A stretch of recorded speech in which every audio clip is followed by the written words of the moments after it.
Hello, friends, and welcome to The Architecture Enthusiast. Christopher Wren was not just an architect, he was a polymath of the highest order, a man who embodied the spirit of the scientific revolution and the age of reason.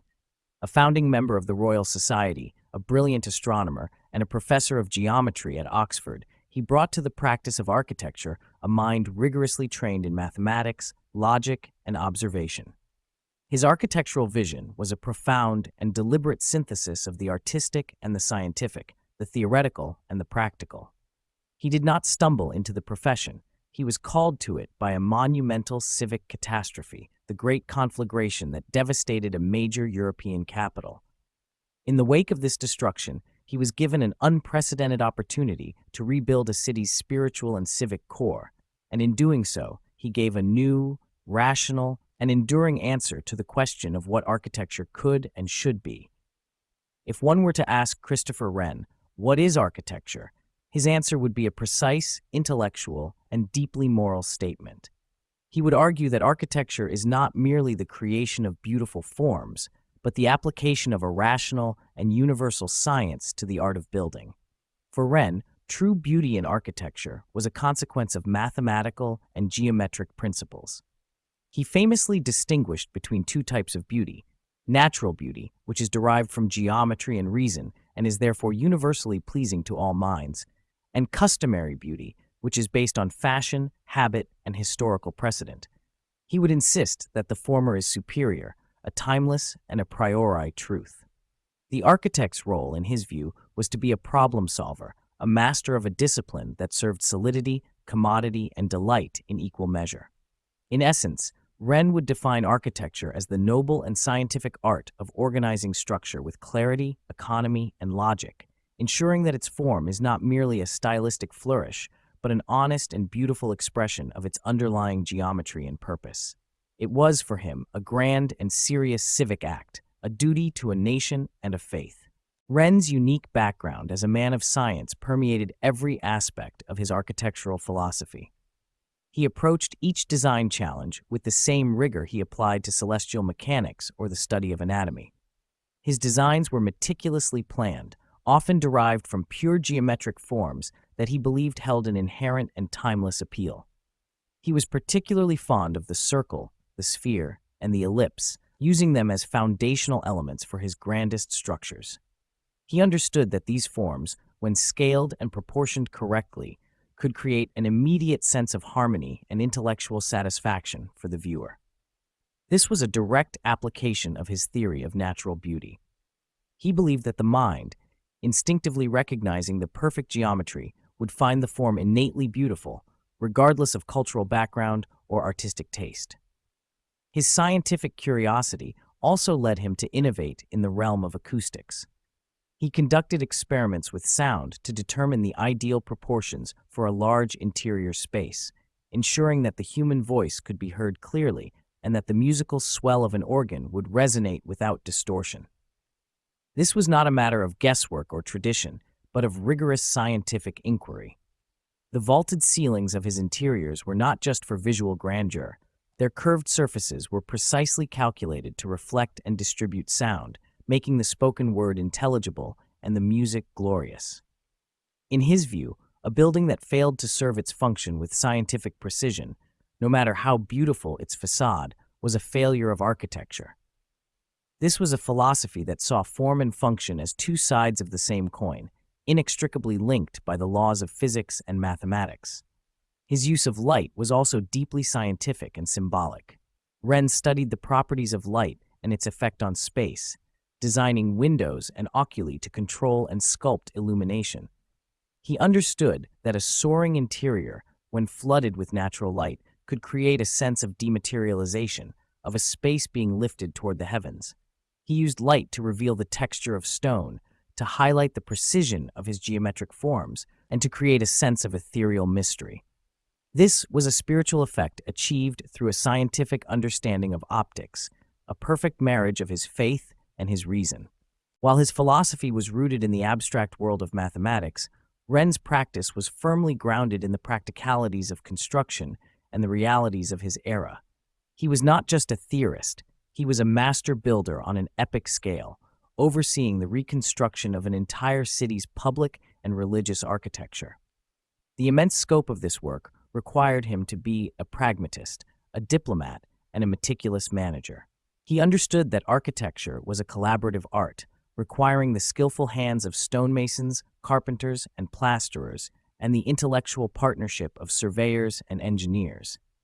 His genius for structural innovation was born from this pragmatism. For his most ambitious projects, he devised a revolutionary solution to the challenge of building a colossal dome. He conceived of a triple dome structure, a method that provided both structural stability and visual majesty. The inner dome, a massive brick cone, carried the weight of the enormous lantern above, while the outer, lead-covered dome was a graceful visible shell for the city's skyline.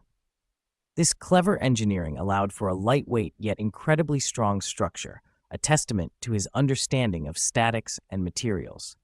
This was an elegant solution to a centuries-old problem, a synthesis of aesthetics and structural efficiency that only a mind like his could have conceived. Similarly, he was a master of the classical vault, creating soaring, coffered ceilings that were both structurally sound and visually stunning, demonstrating his deep understanding of Roman and Gothic principles. Wren's use of materials was equally pragmatic.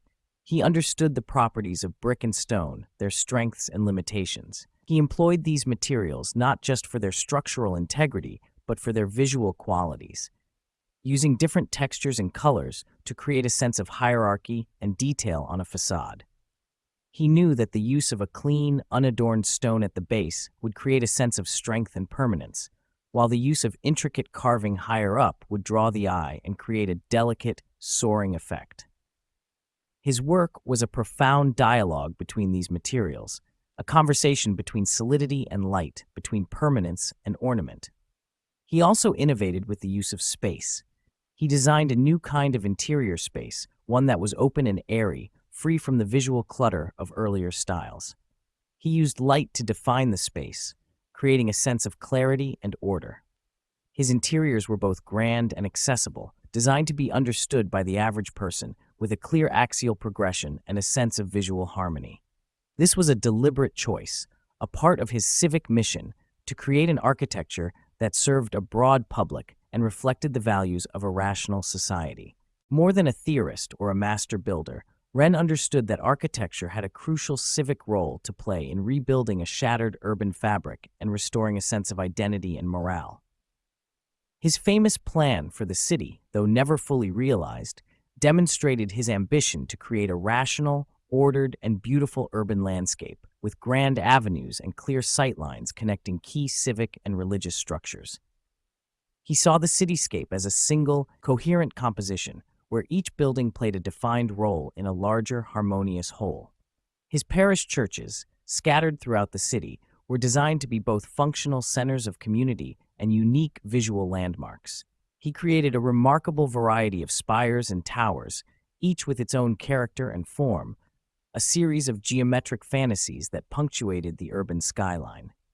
The designs were a brilliant exercise in variation on a theme, with each spire a unique composition of stacked geometric forms, cylinders, squares, octagons, that diminished in size as they ascended, creating a sense of soaring lightness. These elegant and varied structures gave each neighborhood a distinct identity and created a beautiful, undulating skyline that remains a testament to his genius for urban design. He saw these steeples as a dialogue between faith and reason, a point where the earthly structure of the city reached up to the heavens. His great cathedral, his magnum opus, was a perfect embodiment of this philosophy. Its magnificent dome, a triumph of engineering and art, was designed to be a civic symbol for the entire nation, a beacon of hope and resilience in the heart of the city. He envisioned it as a place of universal reverence, a building that would serve as a model for a new kind of architecture, one that was both classical and Christian, traditional and innovative. It was an architecture of civic pride and rational order, a monument to the human spirit's ability to rebuild, to endure, and to create beauty from ashes. Christopher Wren's legacy is one of the most significant in the history of architecture. His unique synthesis of scientific rigor and artistic genius gave birth to a new architectural language that was both deeply rooted in classical principles and profoundly innovative. His answer to the question, "What is architecture?" as a rational, scientific, and civic act, revolutionized the profession and set a new standard for what a master builder could achieve. He left behind a body of work that is not only a monument to his individual talent, but a testament to the power of a single vision to shape a city and define an era. He proved that the most profound and enduring architecture is that which unites the human desire for beauty with an unwavering commitment to reason, logic, and a higher civic purpose.